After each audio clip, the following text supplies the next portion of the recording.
అండి. ముందుగా మన మాజీ రాష్ట్రపతి ఏపీజే అబ్దుల్ కలాం గారి 94వ జయంతిని పురస్కరించుకుని ఇవాళ ఆయనకి ఘనంగా నివాళులర్పించాం. ఆయన స్మరించుకుంటాం అంటేనే అభివృద్ధి. ఆయన్ని స్మరించుకుంటామంటే ఏదన్నా సరే ఉన్నతమైన స్థానాల్లో ఈ దేశం ఉండాలని కలగన్న మొట్టమొదటి వ్యక్తులు ఎవరున్నారో అందుట్లో ఏపీజే అబ్దుల్ కలాం గారు ఒకరు. భారతదేశం ప్రపంచంలోనే ఉన్నతమైన దేశాల మధ్యలో ఉండాలని, పెట్టుబడులకి స్వర్గధామం ఆంధ్రప్రదేశ్గా మారిపోయింది. అభివృద్ధికి చిహ్నం ఎవరంటే నారా చంద్రబాబు నాయుడు గారు. ఈ మాటలు నేను ఎందుకంటున్నానంటే, మొత్తం భారతదేశంలో ఇన్ని రాష్ట్రాలు ఉన్నా సరే మా ప్రభుత్వం వచ్చి 16 నెలలైంది.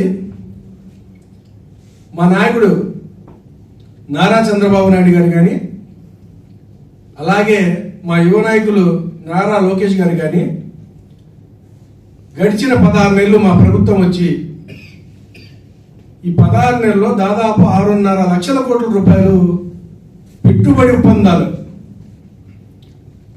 దయచేసి మీరు మరొకసారి చెప్తున్నా, 16 నెలల్లో 6.5 లక్షల కోట్ల పెట్టుబడి ఒప్పందాలు చేయడం జరిగింది.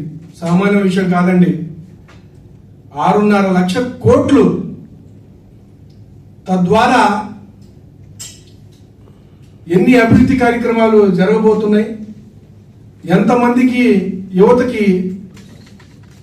యువతులు ఎవరున్నారో చదువుకున్న వాళ్ళకి మన రాష్ట్రం వదిలి వేరే రాష్ట్రాల్లో 25,000కి 30,000కి ఉద్యోగాలు చేసుకోవడానికి వెళ్ళి తల్లిదండ్రులకి ఇబ్బంది పెడుతూ, కుటుంబానికి ఇబ్బంది పెడుతూ, బాధలు పడుతూ పడే విషయాలు మనం ఎన్నో ఈ సమాజంలో మనం చూస్తున్నాం. వాటన్నిటికీ పులి స్టాప్ పెడుతూ మన ప్రాంతంలోనే అనేక అభివృద్ధి కార్యక్రమాలు చేస్తూ అనేక కంపెనీలని ఆహ్వానిస్తూ, అది కూడా సామాన్య కంపెనీలు కాదు, దేశంలోని పేరున్న కంపెనీలు కానీ అలాగే ప్రపంచంలో పేరున్న కంపెనీలు కానీ వాళ్ళని ఒప్పించడం ఆషామాషి విషయం కాదండి. మీరే కావాలంటే ఒక మంచి వ్యాపారస్తుడు 1 కోటి రూపాయలు లేదా 50 లక్షల రూపాయలు లోన్ కావాలని బ్యాంకులు అడిగితే అంత సులభంగా దొరకని రోజులు ఎన్నో ఆపసోపాలు పడాలి. అలాంటిది మన రాష్ట్రంలో నారా చంద్రబాబు నాయుడు గారికి నమ్మి మన రాష్ట్రము అభివృద్ధి దిశగా పోయింది.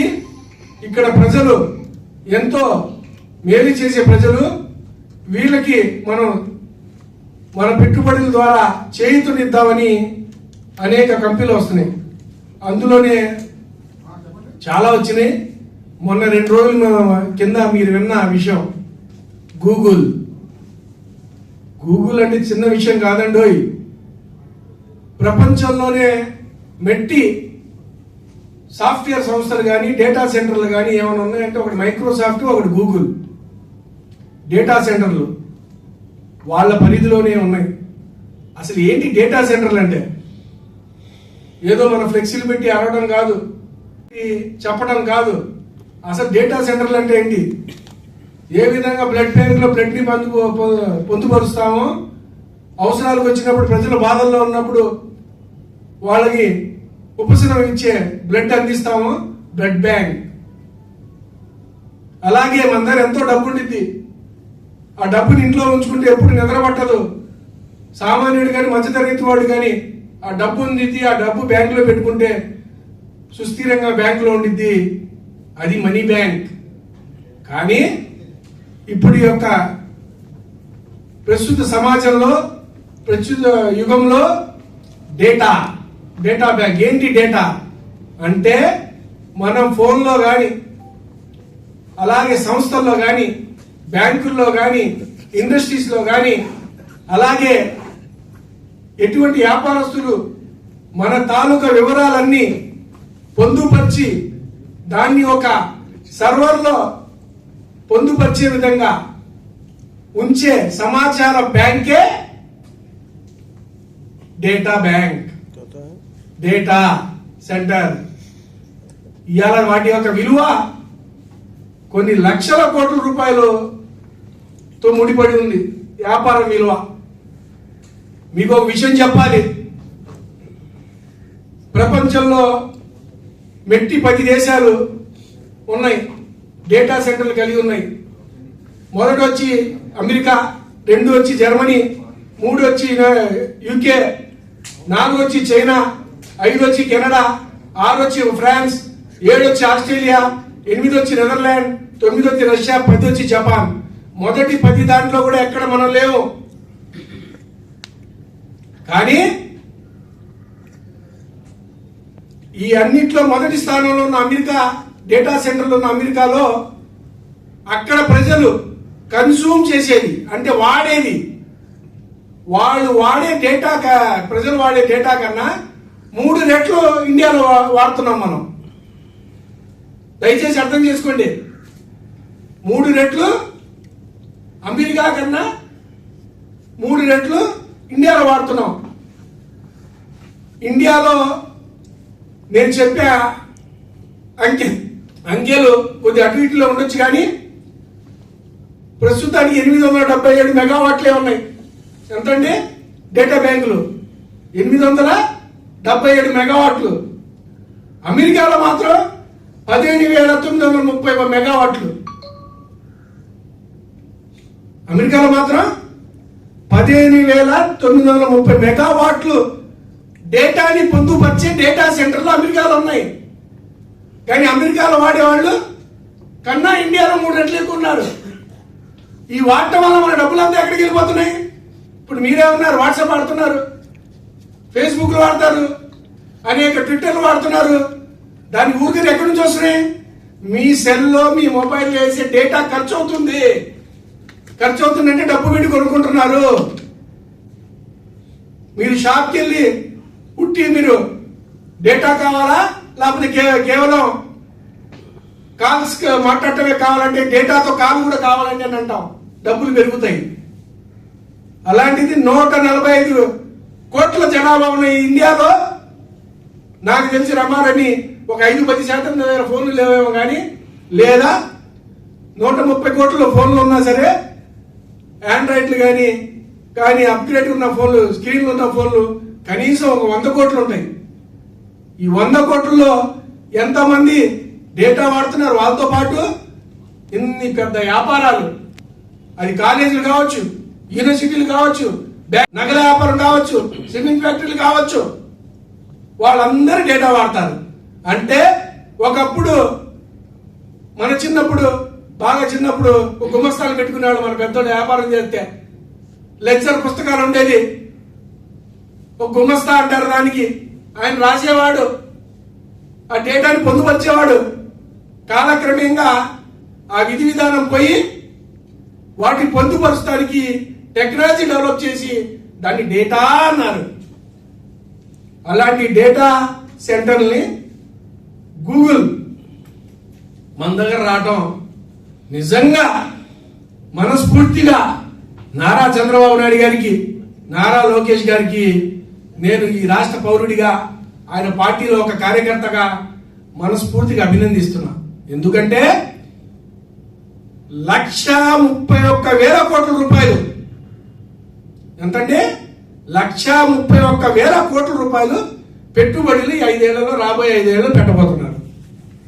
తరువాడలో 200 ఎకరాలు, అడవివరంలో 120 ఎకరాలు, రాంబిల్లి అచ్యుతాపురంలో 160 ఎకరాలు, మొత్తం కలిపితే 460 ఎకరాల్లో అటుపక్క అనకాపల్లి జిల్లా, ఈస్ట్ గోదావరి కానివ్వండి, ఇటుపక్క విశాఖపట్నం, విజయనగరం, అలాగే శ్రీకాకుళం వాళ్ళకి కానివ్వండి, ఇక్కడ ఉన్న చదువుకున్న పిల్లలందరికీ ఎవరు బాగా చదువుతారో వాళ్ళకే ఊహించని రీతిలో జీతాలు వచ్చేలాగా, వాళ్ళ ఇళ్ళకాడే ఉండేలాగా, వాళ్ళ తల్లిదండ్రులు కళ్ళ ముందరే ఉండేలాగా ఉద్యోగాలు చేసుకునే అవకాశాలు వాళ్ళు కలిగించబోతున్నారు. అలాగే ఇప్పుడు దాకా డేటా సెంటర్లు ప్రముఖమైన ఏమున్నాయి అంటే ఇండియాలో ఉన్నాయి. ఇది నెట్వర్క్ టెక్నాలజీస్ అంట, E2E నెట్వర్క్స్ అంట, అనంతరాజ్ లిమిటెడ్ అంట, తేజాస్ నెట్వర్క్, ఇలాంటి పేర్లే. వీళ్ళందరూ ఏంటి 50 మెగావాట్లు, 20 మెగావాట్లు, 10 మెగావాట్లు. ఏంటి మెగావాట్లు అంటే? ఇలాంటివన్నీ లెక్క వేసుకుంటే రమారమీగా 900 మెగావాట్లు లేదా 1000 మెగావాట్ల వరకు. అంటే 1000 మెగావాట్లు అంటే 1 గిగావాట్. 1 గిగావాట్ కి సమానంగా ఈ దేశంలో ఇప్పుడు ఉన్నాయి. కానీ వీటన్నిటికీ జవాబు చెప్తుంది గూగుల్. 1000 మెగావాట్లు అంటే 1 గిగావాట్ కెపాసిటీ, దానికి మించే కెపాసిటీ ఇక్కడ పెట్టుబడి పెట్టబోతుంది. అంటే అప్పటికి కూడా మనం గూగుల్ పెట్టినా ఇంకా వేరే వాళ్ళు పెట్టినా 2200 మెగావాట్లు దాటుతాం తప్ప అమెరికాకి దగ్గరలో 15,930 మెగావాట్ల వరకు వెళ్ళలేము. అవన్నీ వెళ్ళాలంటే ఒక అడుగు వేయాలి. ఒక అడుగు వేయాలంటే ఒక ఆలోచన ఉండాలి. ఒక ఆలోచన ఉండాలంటే ఒక ధైర్యం ఉండాలి. ఒక ధైర్యం ఉండాలంటే ఒక నాయకుడు ఉండాలి. ఒక నాయకుడు కావాలంటే చంద్రబాబు నాయుడు కావాలి. ఇవాళ చంద్రబాబు నాయుడు గారు అద్భుతాలు చేస్తున్నారు. వాస్తవాలు తెలుసుకోవాలి. ఏ పార్టీ వాళ్ళైనా సరే ఒక వివరాలు మాట్లాడేటప్పుడు, ఒక సమాచారాలు ఇచ్చేటప్పుడు దాంట్లో యొక్క పొందుపరిచిన విషయాలు ప్రజలకి కులంకుశంగా తెలిసేలా చెప్పాలి. ఇది చాలా సామాన్య విషయం కాదండి. ఇలాంటి డేటా సెంటర్లు, సాఫ్ట్వేర్ కంపెనీలు వస్తే మన విశాఖపట్నం ఉత్తరాంధ్ర బంగారం అయిపోయింది. భూమి రేట్లు పెరిగిపోతాయి, అద్దులు పెరుగుతాయి. అలాగే పన్నుల రూపంలో డబ్బులు వచ్చింది. రాష్ట్ర ప్రభుత్వానికి ఆదాయం పెరిగింది, కేంద్ర ప్రభుత్వానికి ఆదాయం పెరిగింది. ఇది అభివృద్ధి. కానీ జగన్మోహన్ రెడ్డి, వైసీపీ ప్రభుత్వం గతంలో ఇచ్చిన 5 సంవత్సరాలు వినాశానికి ఉపయోగించారు. అభివృద్ధి లేదు. పొద్దున్న లేస్తే ప్రభుత్వం ఉన్నప్పుడు నకిలీ సారా, ప్రభుత్వం పోయిన తర్వాత వాళ్ళ ప్రభుత్వం పోతే కల్తీ సారా. నారా చంద్రబాబు నాయుడు గారు, నారా లోకేష్ గారు ఇటు సాఫ్ట్వేర్ కంపెనీలు కానీ, అటు పక్క టూరిజం కానీ, లేకపోతే ఇంకా డెవలప్మెంట్స్ కానీ, రోడ్లు కానీ, లేకపోతే ఫ్యాక్టరీలు కానీ, హార్డ్వేర్ కంపెనీలు కానీ, వాటి అభివృద్ధి కోసం చేస్తుంటే కుటీర పరిశ్రమలాగా మాజీ మంత్రి జోగి రమేష్ 2 రోజుల కింద మనమే చూశాం. తనే స్వయంగా కల్తీ మందు తయారు చేపిస్తూ తనే అతను మాజీ మంత్రిగా ఉన్నప్పుడు హైదరాబాద్ పరిసర ప్రాంతాల్లో ఈ యొక్క కల్తీ మందును తయారు చేపిస్తూ అతని చిన్ననాటి స్నేహితుడి పరిచయం ఉన్న వ్యక్తి అతని వీధిలో ఉన్న జనార్దన్ రావుని పట్టుకొని అతని బార్లో ఫస్ట్ ఆ కల్తీ సారాన్ని పెట్టి వ్యాపారం చేసి అతని ద్వారా అన్ని జిల్లాలకు పంపిణీ చేస్తూ మన కూటమి ప్రభుత్వం వచ్చిన తర్వాత నారా చంద్రబాబు నాయుడు గారు తోలు ఒలుస్తారని తెలిసి ఆపేసిన వ్యాపారాన్ని లేదు చంద్రబాబు నాయుడికి పేరు వచ్చేస్తుంది. వాళ్ళ ప్రభుత్వానికి మనకంటాలి. నువ్వు రా అని పిలిపించి వాళ్ళ తమ్ముడు ద్వారా పేపర్లో చదివాం, టీవీలో ఆయన వాంగ్మూలం చూసాం. కన్ఫెక్షన్ ఇచ్చాడు, ఓపెన్ గా చెప్తున్నాడు, స్వామి ఇదంతా జోగి అభిషేకం చేపించాడు, నేను అప్పులు పాలైపోయాను, 3 కోట్లు నాకు అవసరం ఇస్తానన్నాడు, నువ్వేం బాధపడద్దు, ఏదో పని చేయి, నేను ఏదో పనులు చేద్దాం అని చెప్పి ఆయన చేత పనులు చేపించి అడ్డంగా దొరికిపోతే నారావారి సారా అంటాడు. మరి మీ బతుకులే నకిలీ, మీ పార్టీయే నకిలీ, మీరే నకిలీ. సబ్జెక్ట్ లేదు, విషయాలు తెలీదు, విషయ పరిజ్ఞానం లేదు. రాజకీయాలంటే డబ్బు సంపాదించడం, దాచుకుంటానికి కోసం వస్తున్నారు. ముందర రాజకీయ నాయకుల మైండ్ సెట్ మారాలి. రాజకీయం అంటే ప్రజాసేవ చేయడానికి ఒక అద్భుతమైన ప్లాట్ఫామ్. ఆ ప్లాట్ఫామ్ మీద ప్రజాసేవ చేయడానికి ముందుకొచ్చి ఆ సేవ చేయాలి. కానీ ఈ వైసీపీ ప్రభుత్వం ఈ 16 నెలల్లో నారా చంద్రబాబు నాయుడు గారు, నారా లోకేష్ గారు చేసిన అభివృద్ధిలో 2% మీరు చేశారా? చివరిలో నేను చెప్పబోయేది ఒకటే, వచ్చే నెల రాబోతుంది పార్ట్నర్షిప్ సమ్మిట్. మామూలుగా ఉండదు, super summit, super hit. Jagan out. Super summit, super hit, Jagan out. ఆ సమ్మిట్ ముందరే గూగుల్ పెట్టుబడి పెట్టడానికి వస్తే, గూగుల్ లాంటి వాడు అయితే మనం ఎంత అని ప్రపంచంలో ఉన్న ఎట్టి మెట్టి దేశమైన కంపెనీ అయినా సరే ఎత్తుక్కుంటా వస్తారు. That is Chandrababu Naidu. Google అన్నాడు, వెనకాల పడుతున్నారంట ఆదాని కూడా ఎయిర్టెల్ వాడు. బాబు మన కలుపుకో, బాబు మన కలుపుకో అని. తెలుసా మీకు? ఈ దేశంలో పెద్ద వ్యాపారస్తులైనా ఆదాని కూడా ఎయిర్టెల్ వాళ్ళు. బాబు మీతో కలిసి మేము వ్యాపారం చేస్తామని. ఆ గూగుల్ డేటా సెంటర్ వస్తే ఏం తెలుసా? మన విశాఖపట్నం నుంచి 12 విదేశాలకు సంబంధించిన దేశాలకి వాళ్ళకి సేవలు ఇక్కడి నుంచి అందించబోతున్నారు, మన దేశానికి అందిస్తూ. That is Chandrababu Naidu. That is Telugu Desam party. అందుకే ఒకటే చెప్తున్నా, చంద్రబాబు నాయుడు అంటే అభివృద్ధి, జగన్ అంటే వినాశం. తెలుగుదేశం అంటే పేద ప్రజలు, బడుగు బలహీన వర్గాలకి ఆశాజ్యోతి.